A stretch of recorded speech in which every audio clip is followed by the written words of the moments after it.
Okay, hello, welcome back. Week 2 of our end of the year classroom management tips and tricks. If you are clicking on this video, you probably saw the title, which was How to Shut Down a Chatty Class and Regain Control. That's what we're going to talk about today inside this video. We're so grateful you're here, and let's jump in and get started. If you're new here, I'm Lauren Zvigan. I'm the founder of Lesson Plan Toolbox, where we help primary teachers master their classroom management. And oh, how much fun we have. Okay, so if you're clicking on this video, chances are pretty good that you have had your up to your eyeballs with the chattiness going on in your classroom. Trust me, this time of year, especially 20 plus years in education, this happens to everybody. You are not alone. But we're here to give you some tips and strategies so you can shut down that talking and still carry on with your curriculum and keep an engaged classroom. So let's jump in. That's right. No more raised voices, no more frustrations, because you're going to follow these tips closely. So our first tip we're going to give you is that attention-seeking tip, right? You need a go-to. When you do this, your students know it is time to get quiet. What could that look like? It's something that when you do it, their eyes get them to go right to you. They stop what they're doing. They freeze. It could be a bell. The doorbells are so common, especially in the primary classrooms. It could be a clapping signal, right? Give them a rhythm. Then they echo back to you. You know how that goes.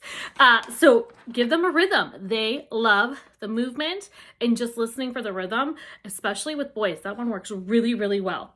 Another personal favorite of mine, just raise those two fingers. It's a nonverbal cue, no talking involved. You raise those two fingers and they know eyes go on you, okay? Whatever signal you choose that you're comfortable with, you have to practice it with them relentlessly. You have to be consistent. If you have not done this up to this point in the school year, start now and you practice it all day, every day. You might even practice on purpose where you say, you know what, right now, boys and girls, go ahead and get noisy. Listen to the noise level in our classroom. Then you ring that doorbell. Oh, there's our signal. What do? Then maybe that's their signal to give you a quiet signal, right?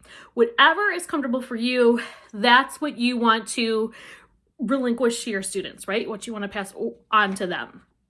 Okay, the next one is probably teacher's least favorite one, but it is so critical. It is probably one of the most critical pieces in your classroom. You have to have your consequences established, right? Sometimes those signals aren't going to work for whatever reason, especially when the weather's getting nicer and the attention and lack of focus begins to set in. You want to have consequences in place that your students know about already. We're not going to just surprise them. And you are consistent at enforcing them. 3 words you want to remember in education: fair, firm, and friendly. You can be fair and firm and still be friendly. You don't have to yell at them and go all crazy on them, but you do need to hold firm, right? Have consequences in place, whether it's a minute off recess. You know what? I had to say your name multiple times during that lesson. You're going to owe me a minute off recess. Or you know what? Maybe you're not allowed to take recess time away, which totally understand, but then maybe you take a minute off tech time. Something along those lines to reinforce that this behavior is not okay. And if you are going to not behave as expected, then you're going to owe me something in return. The problem with that one is if you let little infractions slide, then your students pick up on that very quickly. You have to stay firm and consistent even when you don't want to, even when you're thinking we only have 20 some days left. Those could be the longest 20 some days of your school year if you start letting all these little pieces go. You're going to be pulling your hair out by the end of the year. So be firm, be consistent, be fair. Okay, the next thing you want to pay attention to is pay attention to the pace of your lesson. Is it going too slow for your class? Do you maybe need to speed things up? Have they been sitting too long? Do you need to find a quick brain break? Get them up and moving. If they're up and moving and their bodies are going, odds are pretty good they're not going to be stopping to talk to the people next to them. And if they are, it's probably going to be okay because they have that little bit of wiggle room of freedom where they can be social with the people around them, as long as it's not excessive and they're in control. But again, this is all things that you model with your students. This next one is one of my personal favorite. We call it proximity power, and you probably already know what that means. Go stand by your little chatterboxes. Give them that teacher look.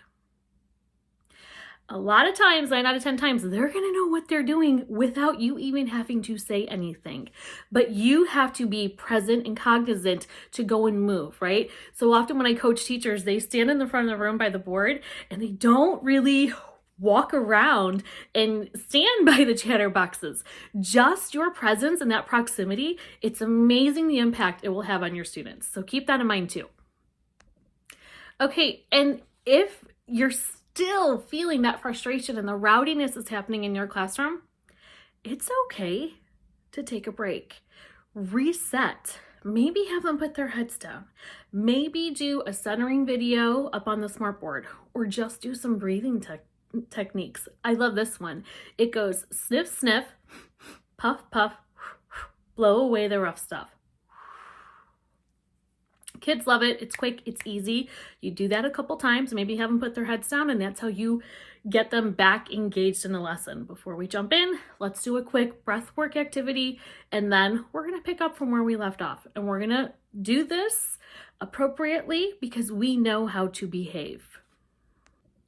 And this next one is one I have told teachers, I don't even know how many times this year, when I have watched them talk over their class.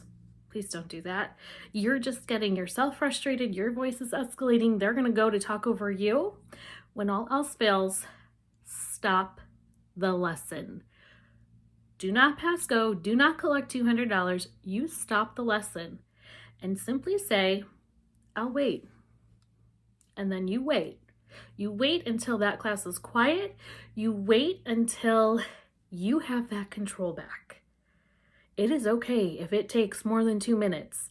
You're not going to get anything accomplished by talking over them and them talking over you. Stop the lesson. Guess what, boys and girls? Whatever we don't get covered, it will be assigned for homework tonight. Usually works every time. You have to follow through on that. You have to be consistent with that. Do not let them at the end of the day have study hall time to get it done. No. It gets done at home. They chose to have that recess time during your lesson. You didn't have enough time to get the lesson all in. Then it gets done at home. Now, in this mindset, I do want to say, or I should say with this tactic, I do want to say you want to praise those students who are being great listeners, who are on task, who are following directions. But this is why this one kind of works right now, because even at this point in the school year, those ones who are your good listeners so often can kind of fall off the wagon too, They get off track and fall into the chattiness, and then you really start to question, oh my goodness, have I lost control? Stop the lesson.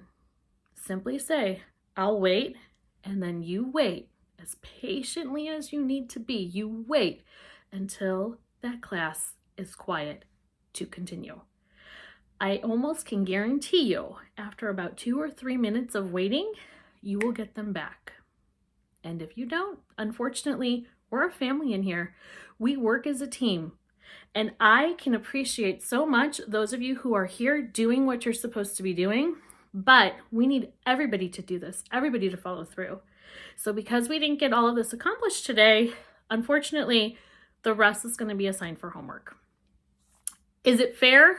Not 100% fair, but when you're trying to get your class community to work as a unit, this might be what needs to happen. And then maybe you go up to those kids who are on task and you give them a little homework pass. And you say, you know what?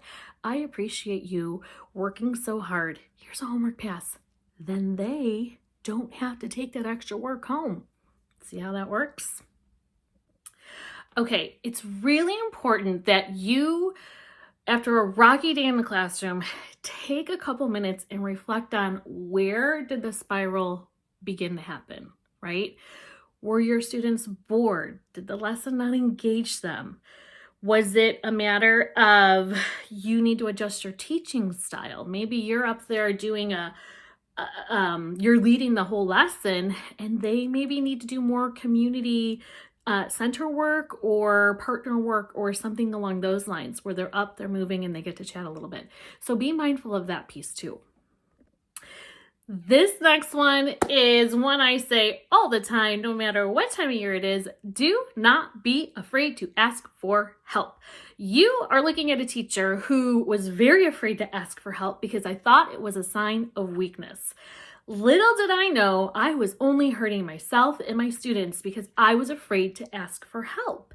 Then I started asking for help and I started asking the right questions, and my admin at the time did not know how to support me. They did not know the answer to my questions, right?